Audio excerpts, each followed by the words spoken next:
Hello students.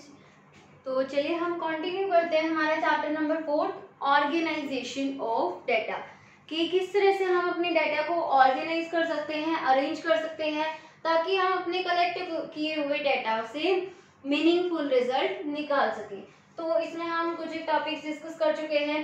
दो topic basically हमने discuss किए थे। सबसे पहला टॉपिक जो हमने किया था क्लासिफिकेशन, कि किस तरह से डाटा का क्लासिफिकेशन किया जाता है, यानी कि बंटवारा किया जाता है।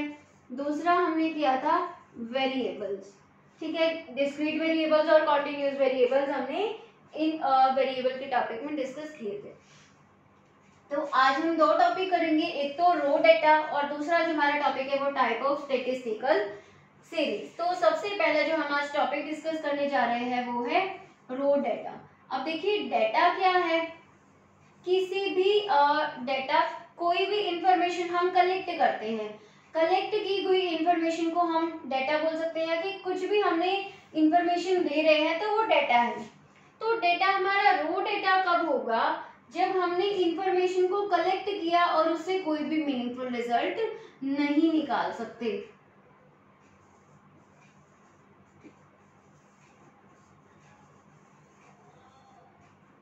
जब हमने इंफॉर्मेशन को कलेक्ट कर लिया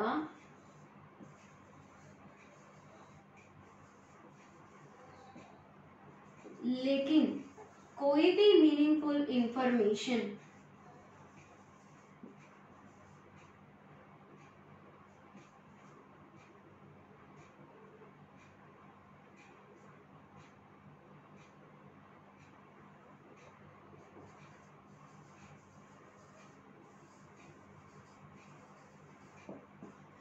जब हमने इंफॉर्मेशन को कलेक्ट किया और कलेक्ट की हुई इंफॉर्मेशन से हम कोई अगर मीनिंगफुल इंफॉर्मेशन नहीं निकाल पा रहे हैं, तो ये जो हमारा डाटा होगा, कलेक्ट की हुई इंफॉर्मेशन होगी, उसे हम क्या बोलेंगे, रो डाटा बोलेंगे। अगर अब जैसे कि बोल दिया जाए, जैसे इंफॉर्मेशन निकाली जाती थी कि +1 क्लास के जो स्टूडेंट्स हैं, अभी तक हमने कलेक्शन ऑफ डाटा आपको डिस्कस किया था ना, कि हमने डाटा को कलेक्ट किस तरह से करना था। हम अलग अलग मेथड्स करके आए हैं कि इस तरह से डाटा को कलेक्ट किया जा सकता है, जिसमें हम क्या कलेक्ट कर रहे थे कि +1 क्लास के जो बच्चे हैं उनका पॉकेट अलाउंस कितना है, या जो +1 क्लास के बच्चे हैं उनका रिजल्ट कितना है, 10th क्लास के बच्चे उनका रिजल्ट कैसा है। तो इस तरह की चीजों को हम कलेक्ट करने के बारे में अभी तक पढ़ रहे थे। तो अब हमें क्या पढ़ना है कि जो हमने डाटा कलेक्ट किया, अब देखिए दो बातें बनेंगी इससे। सबसे पहले तो जो डाटा कलेक्ट किया, सोचो 20 स्टूडेंट से डाटा कलेक्ट किया गया, 20 बच्चों से डाटा कलेक्ट किया और 20 बच्चों ने अपना जेब खर्च इस तरह से लिखवाया।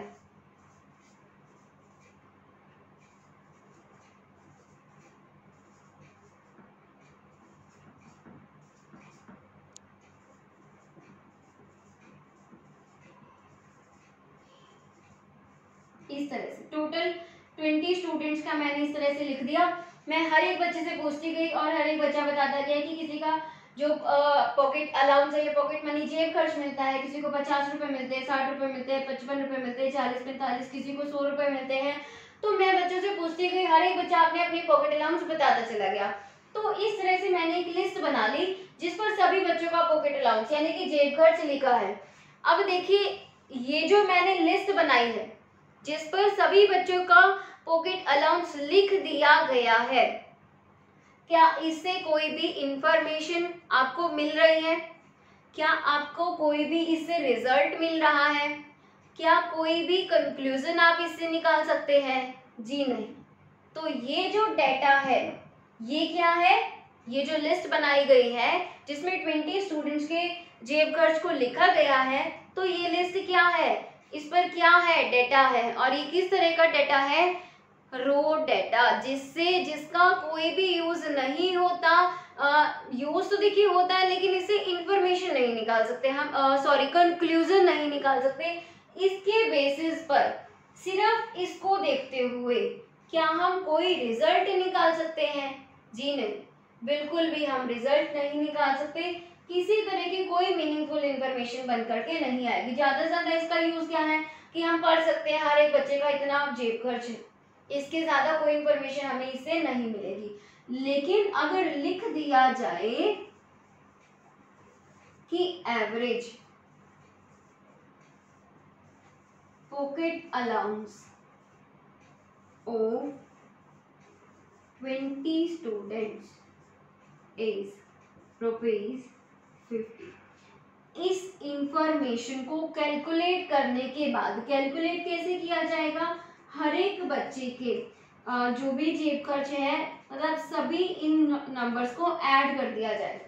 20 के 20 जो भी हमें नंबर्स मिले हैं इन सबको ऐड करेंगे हम, और जो भी हमारे पास टोटल आएगा उसे हम 20 से डिवाइड कर देंगे। तो उसके बाद हमारे पास हमारा आंसर आ जाएगा। ये चीज आप करके आए हो, आप मीन करके आए हो, एवरेज भी बोलते होगे, मीन भी बोलते होगे। उसमें क्या होता था कि आपको 4 या 5 नंबर दे दिए जाते थे, आइटम्स दे दी जाती थी, आप उन सबको इधर ऐड करते थे, जैसे 1 2 3 4 5, इन पांचों को आपने ऐड कर दिया, डिवाइड करते थे कि ये टोटल है कितने, टोटल कितने हैं 5, तो आपका क्या आ जाता था, मीन आ जाता था, जिसे आप क्या बोलते थे, एवरेज भी बोलते थे। तो जब ये जो आपको 4-5 नंबर्स दिए गए हैं, क्या इनसे आप कोई इन्फॉर्मेशन निकाल सकते थे? जी नहीं। लेकिन जब आपने इनसे एवरेज निकाल दिया तो आपको एक कंक्लूजन बनता था कि the average of this is this, कि ये जो हमें स्टेटमेंट दी गई है इससे हमें एवरेज ये मिला है। तो इस डेटा से हम क्या करेंगे, एवरेज पॉकेट अलाउंस निकाल लेंगे, और उसके बाद ये जो डेटा प्रेजेंट किया गया कि average pocket allowance of 20 students is ₹50, ये क्या है, हमारा मीनिंगफुल इंफॉर्मेशन है। इससे हम क्या कर सकते हैं, कंक्लूजन निकाल सकते हैं। इसे हम ऑर्गेनाइज्ड डेटा भी बोल देते हैं, ऑर्गेनाइज्ड डेटा भी बोल देते हैं। तो यहाँ हम बात कर रहे हैं रो डेटा की। रो डेटा क्या है, समझ में आ गया होगा कि ऐसी इंफॉर्मेशन कलेक्ट की हुई वो इंफॉर्मेशन जिससे कंक्लूजन नहीं निकाला जा सकता।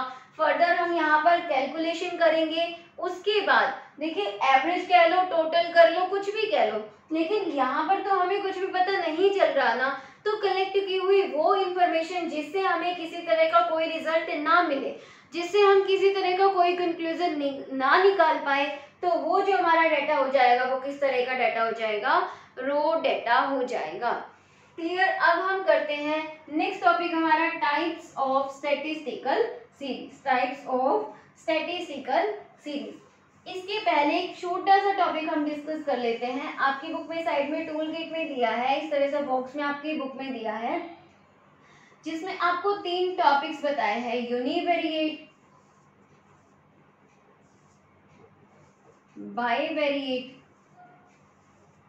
And multivariate. Univariate, bivariate, multivariate. Uni का मतलब 1, बाई का मतलब 2, मल्टी का मतलब मैनी, बहुत सारे।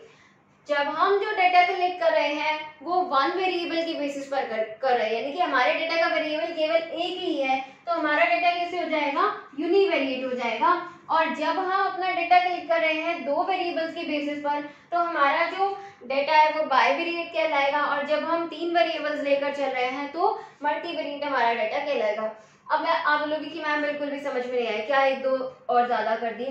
तो देखिए, अगर इसी इंफॉर्मेशन पर आते हैं, यहाँ पर हम 20 स्टूडेंट्स की पॉकेट मनी चेक कर रहे थे। हमने 20 स्टूडेंट्स को ले लिया, और जब हम उनके पॉकेट अलाउंस को चेक कर रहे हैं, पॉकेट मनी हम देख रहे हैं, 20 स्टूडेंट्स की हमने क्या देखी, पॉकेट मनी, तो ये हमारा डेटा कैसा हो जाएगा, यूनिवेरिएट।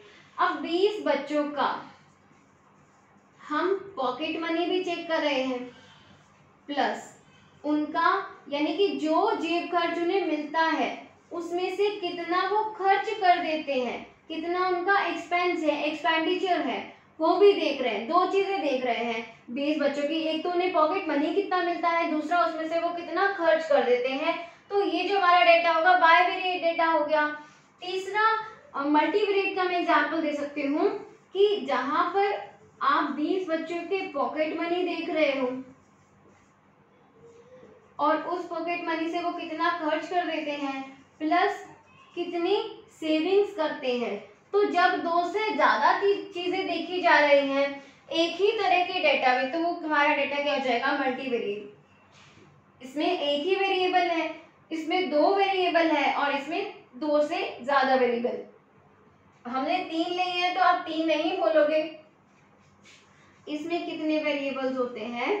More than 2। क्लियर? तो अब हम आते हैं हमारे इस टॉपिक पर, टाइप ऑफ स्टैटिस्टिकल सीरीज। जो हमारी सीरीज है, यानी कि जो हमारे रो डेटा को ऑर्गेनाइज डेटा बना रही हैं, उसको हम दो पार्ट्स में डिवाइड करते हैं। पहली जो हमारी सीरीज होती है वो होती है इंडिविजुअल सीरीज, और दूसरी जो हमारी सीरीज होती है उसे हम बोलते हैं फ्रीक्वेंसी सीरीज। फ्रीक्वेंसी सीरीज, और इस फ्रीक्वेंसी को फर्दर टू पार्ट्स में डिवाइड कर दिया जाता है, discrete series and frequency distribution series.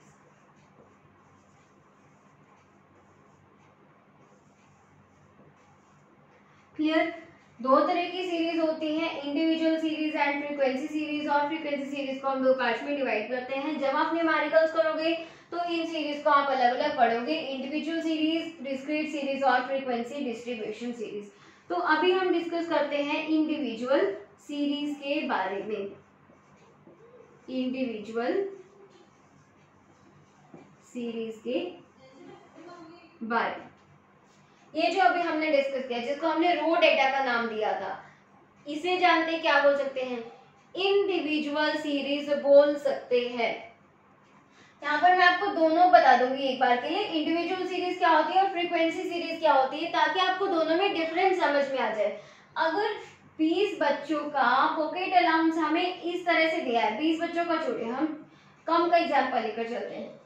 हमें 5 स्टूडेंट्स का पॉकेट अलाउंस दिया है अलग अलग, हर एक पर्सन का इंडिविजुअल सीरीज, मतलब हर एक इंडिविजुअल के बारे में हमें अलग अलग डेटा देती है, अलग अलग इंफॉर्मेशन देती है ये सीरीज। अब जैसे 5 स्टूडेंट्स का हमें पॉकेट अलाउंस दिया है, पहले स्टूडेंट का पॉकेट अलाउंस है 50, सेकंड का पॉकेट अलाउंस है 70, थर्ड का पॉकेट अलाउंस है 80, फोर्थ का पॉकेट अलाउंस है 90 और फिफ्थ का पॉकेट अलाउंस है 100।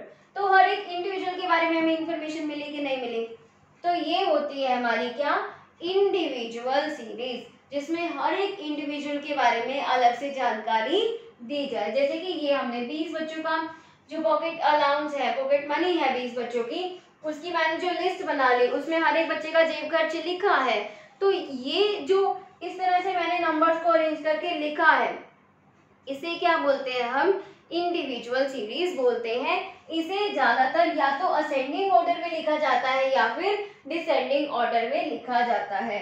असेंडिंग ऑर्डर में लिखा जाएगा या फिर डिसेंडिंग ऑर्डर में भी लिखा जाता है। तो ये इंडिविजुअल सीरीज समझ में आई। अब फ्रीक्वेंसी सीरीज क्या होती है? फ्रीक्वेंसी सीरीज को डिटेल में हम डिस्कस करेंगे नेक्स्ट वीडियो लेक्चर में, लेकिन अभी के लिए आप समझ लें कि फ्रीक्वेंसी सीरीज क्या होती है, ताकि आपको इंडिविजुअल सीरीज और फ्रीक्वेंसी सीरीज में फर्क समझ में आ जाए। अब अगर मैं ये लिख दूं कि 50 रुपए जेब खर्च जिन बच्चों को मिलता है, ऐसे 2 बच्चे, 60 रुपए जेब खर्च पाने वाले 4 बच्चे, 70 रुपए जेब खर्च पाने वाले 5 बच्चे हैं, और 80 रुपए जेब खर्च पाने वाले 5 बच्चे हैं, और 100 रुपए जेब खर्च पाने वाले 4 बच्चे। तो इस तरह से आप इनको टोटल कर लीजिए, टोटल 20 स्टूडेंट्स बन जाएंगे। अब 20 स्टूडेंट्स को जो जेब खर्च मिल रहा है, या तो आप इस तरह से लिख लो सबका अलग अलग, उसमें रिपीट भी होता रहेगा, जैसे 55 हम बस लिखते चले गए, हर एक बच्चे का अलग अलग पॉकेट अलाउंस हमने लिख दिया। तो ये हो जाएगी हमारी इंडिविजुअल सीरीज। इस तरह से देखिए, ये बन जाएगी हमारी इंडिविजुअल सीरीज, जिसमें हर एक बच्चे का अलग अलग इंफॉर्मेशन बताई गई।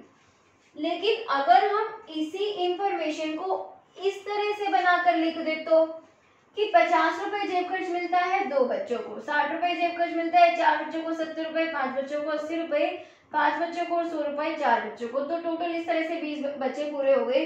तो हमने देखिए इंफॉर्मेशन भी हमारे पास है कि 20 बच्चों को कितना कितना जेब खर्च मिलता है, ये दोनों से हमें सेम इंफॉर्मेशन मिलेगी, लेकिन इससे हमारी इंफॉर्मेशन थोड़ी सी ईजी हो जाती है, ये थोड़ा सा टिपिकल हो जाता है। अब इंडिविजुअल सीरीज को यूज क्यों करते हैं? जब इससे मिलने वाली इंफॉर्मेशन तो हमें टिपिकल हो जाती है। हम इंडिविजुअल सीरीज को यूज तब करते हैं जब हमारे पास डाटा जो है वो स्मॉल स्केल पर है। हमें सिर्फ 5 बच्चों के बारे में डाटा जानना है या फिर 5 बच्चों से इंफॉर्मेशन लेनी है, तो हम सीधा इस तरह से लिख देंगे, कोई दिक्कत नहीं है। लेकिन अगर हमें 100 बच्चों से इंफॉर्मेशन लेनी है तो हम इस तरह से फ्रीक्वेंसी में हम अपने डाटा को क्या करते हैं, अरेंज करते हैं। फ्रीक्वेंसी, ये जो वर्ड है फ्रीक्वेंसी, ये वर्ड जो निकला है ये फ्रीक्वेंट वर्ड से निकला है। फ्रीक्वेंसी वर्ड कहाँ से निकला है? वर्ड फ्रीक्वेंट से। फ्रीक्वेंट मतलब लगातार, बार बार। तो 50 बच्चों को 50 रुपए जो जेब खर्च मिलता है वो 2 बच्चों को, यानी कि 2 बच्चों को लगातार 50 रुपए मिलते हैं। 4 बच्चे हैं जिन्हें फ्रीक्वेंटली 60 रुपए मिलते हैं। इसी तरह से इसको, ये जो है इसे हम अपना नाम दे देते हैं फ्रीक्वेंसी। ये फ्रीक्वेंसी है कि कितनी बार रिपीट हो रहा है। 2 बच्चों को 50 रुपए मिल रहा है तो 50 रुपए जेब खर्च पाने वाले कितने बच्चे? 2 बच्चे। रिपीट हो रहा है तो इस तरह से हम फ्रीक्वेंसी बनाकर के लिख देते हैं, तो वो हमारी फ्रीक्वेंसी सीरीज कहलाती है। फ्रीक्वेंसी सीरीज को आगे हम बिल्कुल डिटेल में डिस्कस करेंगे, लेकिन अभी के लिए आपको क्या समझना है? Individual series.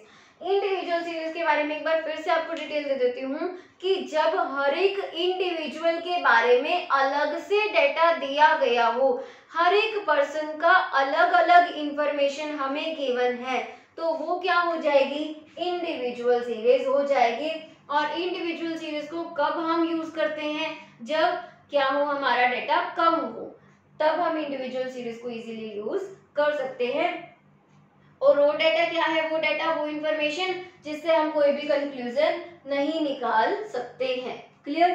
तो ये जो 2-4 टॉपिक्स थे आज की इस वीडियो लेक्चर में हमने डिस्कस किए। बिल्कुल छोटे छोटे टॉपिक थे, इग्नोर नहीं करना है। अगर आपके बेसिक्स क्लियर होंगे तभी आप आगे अच्छे से इकोनॉमिक्स कर पाएंगे। तो रो डाटा के बारे में अच्छे से पढ़ना, इंडिविजुअल सीरीज के बारे में, और ये जो हमने पढ़ा यूनिवेरिएट, बाइवेरिएट और मल्टीवेरिएट। नेक्स्ट वीडियो लेक्चर में हम फ्रीक्वेंसी सीरीज को डिस्कस करेंगे। तब तक के लिए बने रहिए हमारे चैनल के साथ, स्टडी करते रहिए। Thank you.